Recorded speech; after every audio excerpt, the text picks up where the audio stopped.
Skærm Trolden Hugo, ou Hugo le troll de l'écran, est une émission danoise née en 90 qui a été adaptée dans de nombreux pays, que ce soit la Roumanie, la Chine, le Vietnam, l'Arabie Saoudite et surtout la France, où il fut diffusé sous le nom d'Hugo Délire entre 92 et 94. Je n'étais simplement pas né. Le concept de l'émission était semble-t-il assez simple, il fallait appeler un numéro pour pouvoir en jouer en direct au mini-jeu de Hugo Délire via son téléphone, et semble-t-il que beaucoup qui arrivaient à participer étaient extrêmement mauvais. L'émission d'ailleurs n'a jamais été rediffusée en France, même pas quelques émissions spéciales, histoire d'un petit peu faire vibrer la corde nostalgique, contrairement au Danemark ou même la Turquie qui a eu le droit à plusieurs vagues de diffusion de cette série.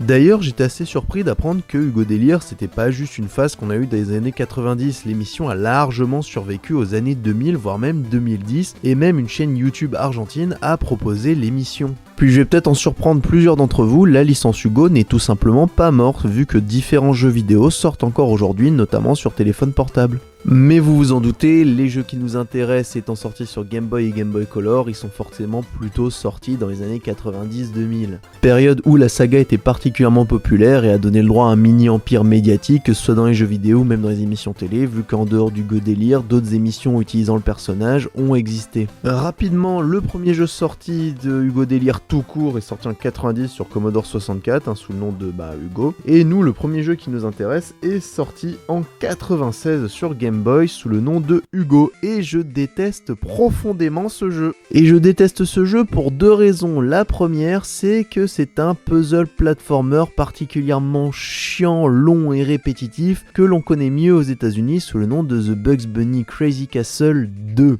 Et j'ai déjà vaguement parlé des Crazy Castle, je peux pas blairer cette saga, c'est juste chiant, ce sont des puzzle platformers avec un concept qui en soi pourrait être efficace, mais qui fait tout pour être nul. Car en fait, faut récupérer des clés, et comme ça on peut passer au niveau suivant, sauf qu'autant les clés seraient juste réparties comme ça sur le niveau, on les récupère, je dis pas, mais non, faut rentrer dans ces putains de portes, ce qui casse complètement le rythme. Déjà que c'est pas des jeux très faciles de base, en plus t'as ce rythme cassé qui rend le tout vraiment chiant. Puis on pourrait se dire, bon au pire c'est pas grave, on serre un peu les fesses, on fait le truc et on fait les niveaux, sauf qu'il y en a une chier et c'est tellement répétitif, il n'y a pas vraiment de renouvellement de gameplay, même s'il y a forcément des petites phases un peu différentes, et j'aime pas trop, car en plus même graphiquement c'est pas ouf. Et je déteste d'autant plus cette saga, parce que c'est le deuxième point qui fait que je déteste. Crazy Castle, c'était la licence qui pour moi était ce qu'on appelait complètement une escroquerie. Je veux dire, un jeu a le droit d'être mauvais, ça arrive, et des fois on n'est pas fâché contre eux, mais Crazy Castle c'est quelque chose je trouve de plus vicieux. On achetait une licence pour enrober sur un puzzle platformer pas très fou de base et être sûr de vendre des unités. Je sais pas si vous vous rendez compte que en fonction de la zone,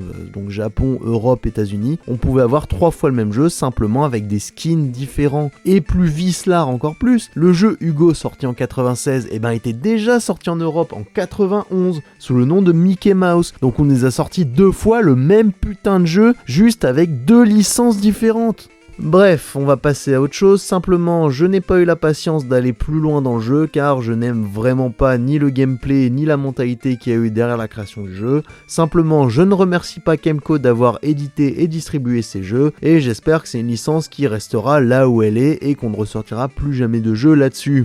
Pour parler de choses plus joyeuses, on va enfin pouvoir parler des autres jeux Hugo, et on va commencer par Hugo 2,5, sorti en 97 sur Game Boy Color. Il s'agit alors en réalité d'un jeu qui adapte complètement le format de l'émission originale. D'ailleurs, à la base, il était sorti sur Game Boy sous le nom de Hugo 2, et cette version Game Boy Color propose simplement forcément un passage à la couleur et un niveau supplémentaire de mini-jeux. Les mini-jeux en eux-mêmes sont plutôt sympathiques et réussis, et les musiques, vu que c'est Beatmanager qui a développé le jeu, sont simplement excellentes. Le principal problème du jeu, c'est qu'une fois passé la petite découverte des mini-jeux et de la curiosité que cela peut susciter de un petit peu voir ce que proposait le concept du Go Délire, c'est que ça a un gameplay un petit peu limité. Heureusement, la difficulté fait qu'on peut un petit peu y rester, mais c'est pas non plus quelque chose qui nous motive à rester éternellement. Je veux dire, on va peut-être y jouer 1 heure ou 2 cumulées histoire de dire, et on va passer à autre chose. Ce que je vais faire, mais juste avant de passer à autre chose, on va parler un petit peu de son contexte de sortie, vu que le jeu est certes sorti en Europe, mais uniquement en Allemagne. Et je me suis rendu compte qu'il y a pas mal de jeux Game Boy Color sortis uniquement là-bas, avec des propositions allant du vraiment étrange jusqu'au vraiment intéressant, et j'espère pouvoir parler un peu plus de jeux sortis uniquement dans la langue de Goethe. Maintenant donc on va parler de Hugo le maudit diamant noir, paye ta traduction, sorti en 2001 sur Game Boy Color, ce qui est très tardif, surtout par rapport à la diffusion française, même si comme j'ai dit certaines émissions avaient largement survécu, notamment en 99 une émission qui s'appelait Hugo Safari.